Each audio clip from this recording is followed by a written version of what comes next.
Hello, RWorld. Welcome back to RWorldTalk. I have the distinct honor of welcoming our first vice president, Mr. Jonathan Lickstein, to the show. I can't remember what episode we're on at this point, but people are still tuning in, which is really cool. Jonathan, welcome. Thanks for having me, Chris. Thank you. You manage, obviously, quite a successful brokerage. Everybody knows location. If you were to give us one ingredient for your recipe of success, what would that be and why? Okay, so there is no exact formula to finding a successful brokerage. It is a combination of multiple factors. But the one thing you must keep in mind is every move that you make as a broker or a leader of a company needs to be done with the agent's mindset on hand. You need to be looking out, how does this benefit my agent? How will this benefit the agent working with the consumer? And in turn, is this still profitable for me as a broker?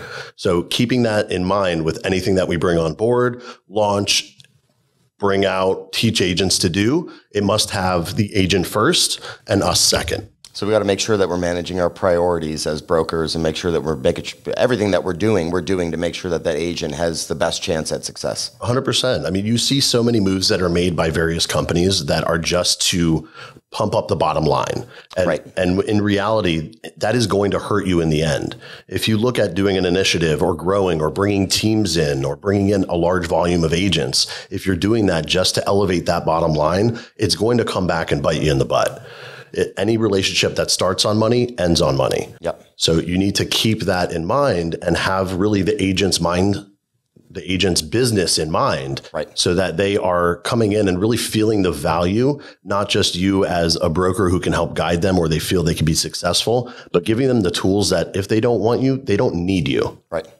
Yeah. You know what? Every time we have recruiting appointments as a broker, certainly you can tell them everything that's great about your company, but if what you're doing as a company does not have their best interest in mind, obviously, like you said, that's going to come back to bite you. So we got to make sure that the agent's always at the center of what it is that we're doing. You think at these recruiting conversations when you sit down, and so many companies across the board have ABC technology, we do XYZ training, and right, it's become so much more commonplace where companies are on the same level, the same playing field. Right. And really that's not going to be the differentiator between one company versus another. It's more about, how does this company make me feel? Is there a culture? If I need help, can I get help? Not only that, but can I grow within this company, not just for myself and what I have today, but what's my 2-year goal, my 5-year goal, my 10-year goal? What do I want to do with this at the end of the career? Real estate can be such an individualized business. You could be part of something bigger, and it doesn't have to be bigger size-wise. It has to be bigger of what you feel you're a part of. Yeah, I think having that really good company culture is certainly huge to everybody's success, no matter what brokerage you're at. If you've got a good company culture, your agents know that they can come and knock on your door or give you that phone call to get that support, that guidance that you need. Is paramount. You can give them all the technology in the world, but if you don't have somebody to call that you could say, hey, this is the issue that I'm going through right now, and have a broker that's going to be able to, that they've got your back and they're going to take care of you is absolutely paramount. What's that saying? Technology is beautiful, but in the end, we just need something that works. Exactly. Yeah, I've had some pitfalls with technology that did not work, and that was a bit of a pain point to try and get around things that are not working the way that they're supposed to. So you hit the nail on the head with that one. We just need things that work. Sustainability has been a buzzword last couple of years. So how do you maintain a growth mindset when the market is inevitably changing? It's important to be able to pivot. And as brokers... There's that word, pivot. Pivot, right? We're in that pivoting market. Yes. So as brokers, we can get so bogged down in the day-to-day operation of the business. It's really important to set aside a portion of your time. Some say that 80-20 rule, but in reality, that's not realistic. So you need to set aside a portion of your time just to look at, okay, where are things going next? How can I prepare myself now to be ready for what's coming next, instead of just being ready for today, right, scrambling and being reactive? So sustainability has lent a lot towards our ability to look ahead and be prepared for the future. So when the market was getting ready to, I'm going to say it again, pivot. Yep. When the market was ready to pivot, we thought ahead 6 months during the boom when things were a feeding frenzy out there. You couldn't get offers accepted because there were 25 competing offers. Right. We're thinking, okay, this bubble, not necessarily the bubble, but this feast, this craziness has to end at some point. And then where are agents going to be? What is the role of the realtor or the thought process going to be when transactions are not so easy to come by? Right. So went out and created a different sector of the company that focused on recurring revenue that's not based on transactions, where agents can earn money, earn income without having to get a property under contract, but rather leverage the contacts and the network that they already had for month after month recurring revenue.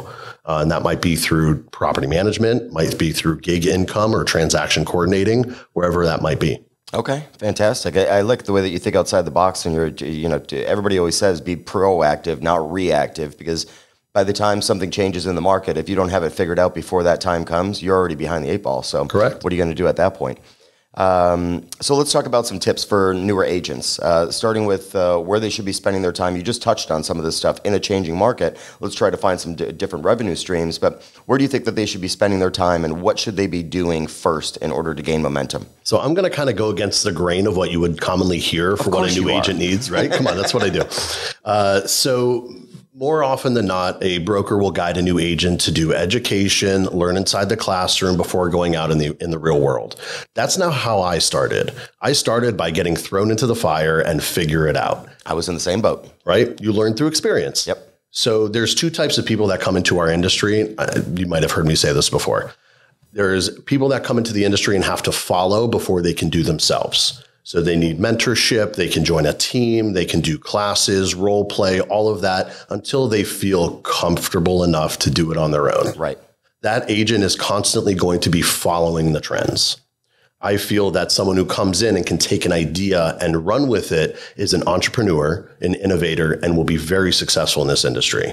So if you can take an idea, take a concept you've learned, watch a YouTube video, listen to a podcast, listen to somebody speak, and digest that, make that your own. There is no magic system that is going to make somebody successful in this industry. Right. It's how you apply, how you feel in your personality to the base concepts that are out there. And you have to be so incredibly self-motivated in order to be in the real estate game, because if you don't wake up every single morning and do something to work on your business in real estate, then you're basically unemployed every morning when you wake up until you get that ball going and start doing something that day in order to produce an income for you. We all wake up unemployed every single morning until we get out of bed and start doing something about it. Took the words out of my mouth. Okay. you have to get up and you have to be self-motivated. You have to. If you're not, you need to be on the staff side of things in this industry until you have that type of motivation. You have that drive. Yeah, go start doing some transaction coordinating, learn your contracts, whatever it takes in order to make sure that you can get those things in order. And then when you find that you can figure out a way to motivate yourself and, like you said, run with a new idea or a new concept. Real estate is constantly changing. I always tell people, don't try to reinvent the wheel, because this business can be relatively easy, that people understand how to get the contract together, how to take care of what dates that you need to hit, all those sorts of things. The actual business of selling real estate is really all about the sphere of people that you have, those people who are going to promote you, they're going to pump you up and let people know that you're good at what you do, going out there, meeting new people, finding out who needs to. It's not even necessarily an issue where you need to find out exactly who's looking to move, who's looking to sell, who's looking to buy. It's more about really getting to know your customer and getting to know the people in your sphere and just let them know what it is that you do and that you're here for them. You can learn how to write a contract in a couple hours. You can learn how to prepare a listing agreement, how to negotiate. You can do all of that in a classroom environment or in a one-on-one conversation. Sure. What you can't teach is personality and comfortability and confidence. Absolutely. I think the best tip I can give a new agent is go join a Toastmasters. Go join a local organization that makes you stand in front of others and speak and build relationships and be efficient in getting your point across. That knowledge will be far more beneficial down the road than I learned how to write a contract day one. Right. Yeah, you just said trust, and I think that is really the name of the game. You have to make sure that the consumer trusts not only you as a person, but trusts that you know what you're doing. And as long as you can relay that message and relay that value to the consumer and let them know, I'm the guy for the job, or the girl for the job, or whoever, that this is exactly what I know. I know how to get us to the finish line. I've got a team with the right lender, the right inspector, the right insurance agent to make sure that you can hit the finish line and close on that home that you're trying to purchase. Yeah, if you can, whether you're an agent, a broker, a mentor, a team lead, whatever stage of your career you're at, if you can make someone know, like, and trust you in 3 to 5 minute conversation, you will go a very long way. Absolutely. But that's a hard cookie to crack, though. It is. Yeah, it's not very easy.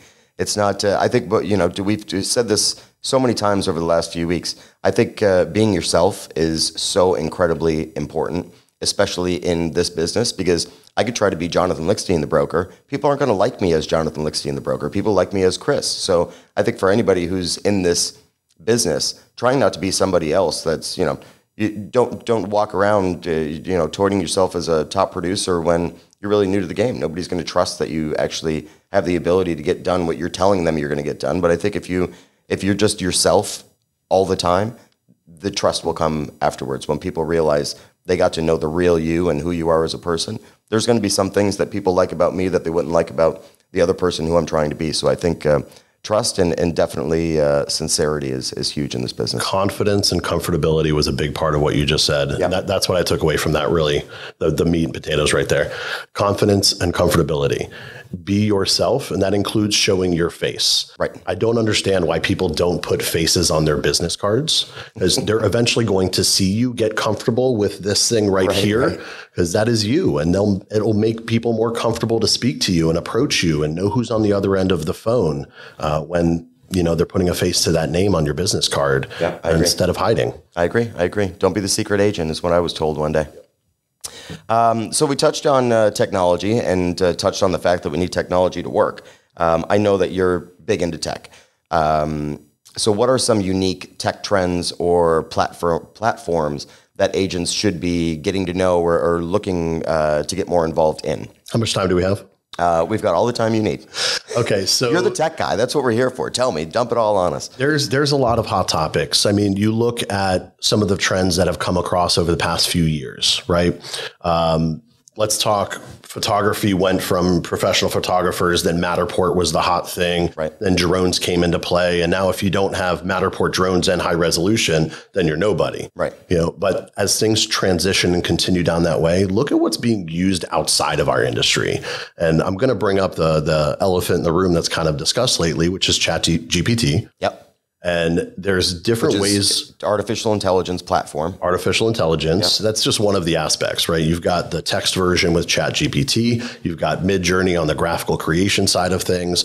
But if you are not running every one of your MLS descriptions into ChatGPT and just look for a different tone, you can spruce it up a little bit.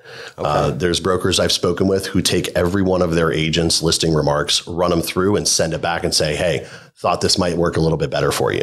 Get out. Yeah, it's beautiful. I didn't know that. Okay. So I went through about 2 weeks ago and we plugged in what should an agent know when getting started A to Z. And, we think that, and it's a nice title. And you go through and you're just thinking, okay, I'm going to start you from beginning to end. It came back with literally A is for this, B is for this, C is for this, et cetera, all the way through the alphabet, explaining basic things in real estate. And I went, downloaded, tweaked a couple grammatical items, and that's a new training piece for us. That's fascinating. So there's different aspects. Talk about your listing presentation, throw some of the text into there. Literally ask it, what should I tell a seller if I want them to list their house with me? And you will be blown away by the response. Wow. So embracing technology on the artificial intelligence side. You just know you gave your secrets to 42,000 people, right? It's okay. Hey, together we are better. Okay. But continuing on from that, there's a lot of being played with augmented reality and virtual reality right now. Virtual reality being the Galaxy, the Quest, the Quest headset, the virtual reality headset. Right. You see that being used in games and different browsing and videos and movies and things like that you can use in your home right now. I'm not sure that will ever in my lifetime reach the point where it becomes widespread enough that you can send a file and everyone is going to have that device on the other end for you to download and then view the home like you're walking through. Right. But it's really incredible how it can be applied on a local scale. And I'll tell you my example. There's a development going up right now, the 11 residences in Miami after Club 11, right? Yep. So you go there and you want to walk through this model. It's not built yet. How are you going to see this model? How are they going to sell it? You walk into their sales floor and they have the Quest headsets for you to put on. And someone is there guiding you through the lobby, the pool deck, the room itself, the condo itself, even out to the balcony, peering over the edge, looking down at the streets with cars moving. You literally sit on the bed. You walk into the shower and the water turns on. Wow. You really feel like you're inside a completed unit, and that is selling those units at that price tag they're demanding because you can feel it, you can touch it without actually it being built yet. So I remember when Matterport first came out, and they had, I haven't done this in the longest time because now you've got the MetaQuest headsets and things like that. But there was actually a little cardboard headset, and you could slip your phone into it. And we had people on rainy days that wanted to take a look at properties. We invited them into the office to actually put on the headset and do a Matterport walkthrough tour. And we thought that we were so cutting edge, it was like virtual tour. But now with something like 11 and being able to have like a full guided walkthrough like that, that's absolutely incredible. It's amazing how far technology's come, and it was only 5 years ago. And that was just done by a local startup company in Miami. That's doing that for developments now. That's their prototype for what they can do for other people.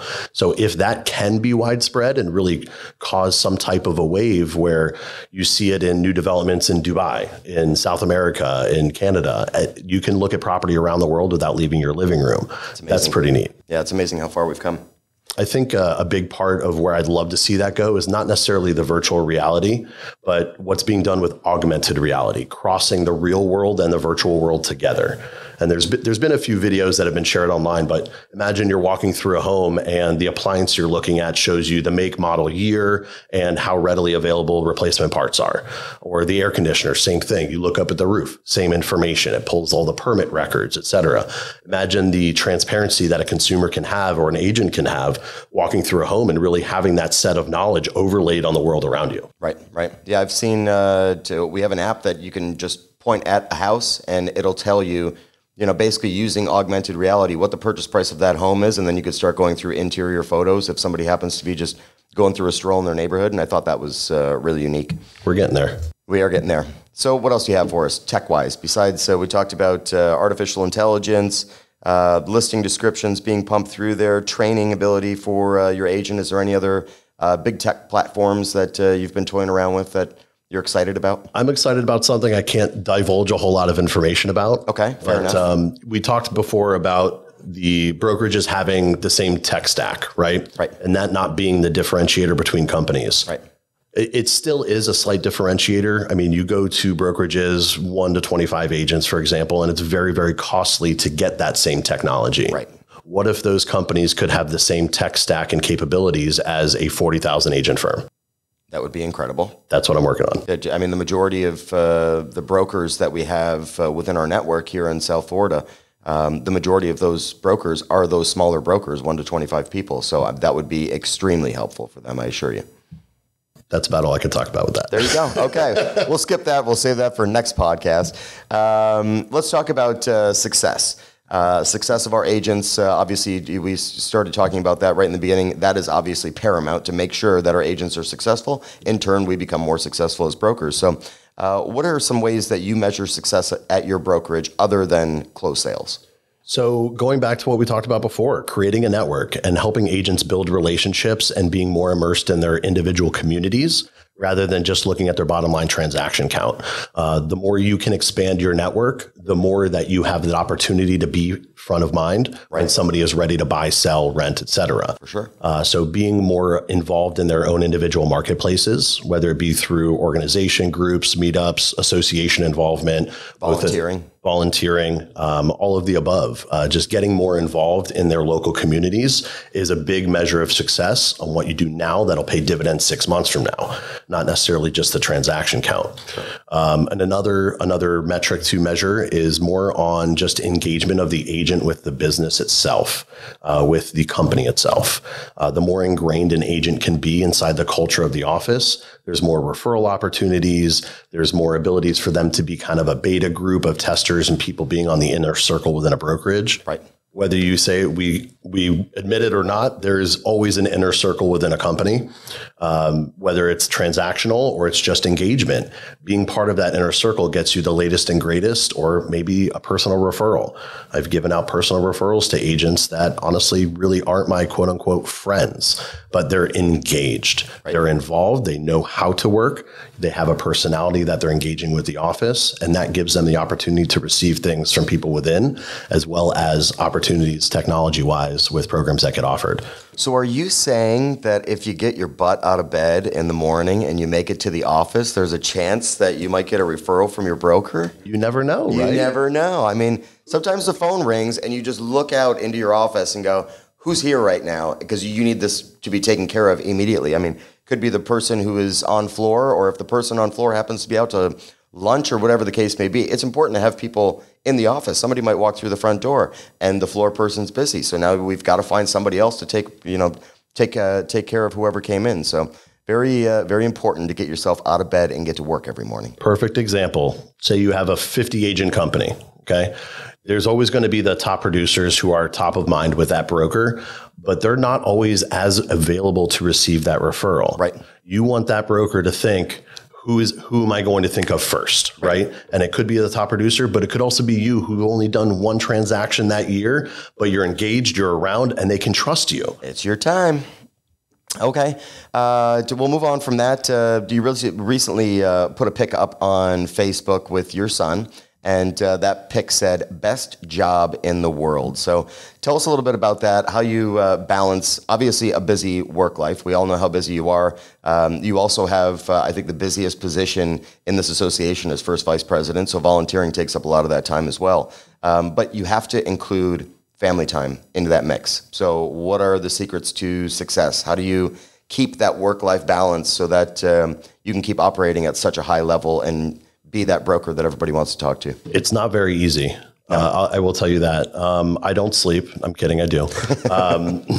It's very important to think about why you work and why you push so hard on the business end of things, and be able to appreciate those. Right. I have learned through people in my family over the years, as I was growing up, that you have to make time for the real reason, or life will pass you by. That is 100% true. So growing up, my father always coached my baseball team and my brother's baseball team. And as an adult now, looking back 25, 30 years, I'm going to age myself a little bit, but looking back 25, 30 years, those are the memories that I remember as a kid. I don't remember being driven to school or doing my homework with my parents. I remember going to the baseball field. Right. And whether it was a positive or negative experience, I still remember being there. So that's what I absolutely require to do in my life, is to be present in my child's activities. I have 3 boys, so it can be a handful, but they all kind of embrace off of each other. If one of them has a baseball game, they're all going to that baseball game. Okay. Or vice versa. So you can work, and you can just work yourself until you burn out. Right. And burnout's real. It's very real. Burnout is very real. I mean, if I don't make a point of it, I'll be at my office till 9:30, 10 o'clock at night, and then walk outside and, oh my God, it's dark. What happened? But you have to make a point and just have a time that you're done. So one rule I made when I first started real estate was my phone goes off at 8 p.m. and doesn't turn on until 8 a.m. I actually just recently did the same thing because of the burnout, where you have to say, nope, I'm time blocking. Nobody's calling me after this time. Right. I use Google Voice. So when I give out phone numbers, for example, you look at my business card, it has my Google Voice number on it, not my cell phone number, because that stops ringing at 8 p.m. automatically. Okay. It holds text messages, it holds voicemails, and they all populate right in at 8:01 a.m. the following morning when it's legitimate business. Right. In my eyes, there is no real estate emergency that's going to occur post 8 p.m. that you can really have an impact on. Everybody needs to pump their brakes, cooler heads prevail. Sometimes if you address it quickly at 9 p.m. at night, it actually works out worse than if everybody sleeps on it and you handle it at 8 a.m. the next morning. Right. So I've had that happen where the email comes through, you feel like there's an immediate need, That email did not get answered. And the following morning, there was another email that came through saying, never mind, we're okay with it. Completely. Yeah. And sometimes everyone just needs to take a step back. So balancing working hard, going 110 miles an hour during the day is fine, and do that. You should do that. It's great to be busy. Yep. Time flies by, and you just gain so much experience that you reflect on it later on and really see what you've actually done. But take that time and shut your phone off. Don't be the person at dinner sitting there texting or calling somebody stepping away from the table, because you're missing out on the valuable moments in life that you will want to reflect on 20, 25, 30 years from now that you can't go back and do again. Okay. So I'm hearing wake up, kick ass, repeat, but then make sure that you've got time for yourself at night. Yep. And time for your family is absolutely number one, because why else are we here? What are we doing if we're not taking care of our families? I'm here for three things. Kick butt during the day, during business. Yeah. Embarrass the crap out of my kids at night, because why else do we have them? And number three, reflect on all of it and be able to enjoy it when you look back at the end of the day yourself. When everybody goes to sleep and you're sitting there by yourself, you want to be able to look back and say, I did XYZ at work. Yep. I did XYZ with my family. I had a pretty good day. And now you can sleep peacefully. Sleep peacefully. There you go. Okay, last question. Living in Florida obviously has its perks. We all recognize that. But what we're looking for is your favorite spot, a little gem in Florida that nobody knows about, because it's so amazing that we get to live here. So what's your favorite spot to sit and clear your head, favorite spot to go with the kids, or just a little gem that we might not know about that we need a must-see in Florida? So I'm the anti-Disney. I really don't enjoy going to Orlando a lot, so this is going to have nothing to do with it. Okay, perfect. I like on the west coast of Florida, love the beaches. My kids are fish with legs.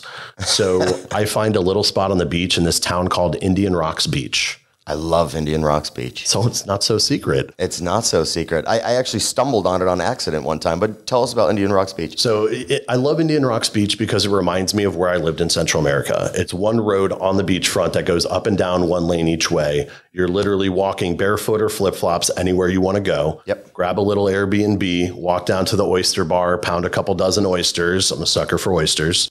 And then walk across the street and sit on the beach. Kids are busy running around playing with other kids in the sand. Yep. And I'm sitting there with a drink in my hand, ready to go back for some more oysters later on. Okay. It's very relaxing, very freeing, and the cell phone reception is not very good. That's the best part. Yep. I actually bought a place in Southwest Florida because it had no cell reception. So I said, you know what, if you're going to buy a place to get away, you might as well get away when you go there. So thank you for being with us. It's been fantastic. I love the tech tips that you gave us. I can't wait to see what else we're going to see with the advances in artificial intelligence. And certainly you're always on the forefront of the technology. So you and I will be talking in the future, I'm sure, about those new technologies coming out. But with that, thank you, RWorld. Thank you for watching RWorldTalk, and we will see you on the next episode.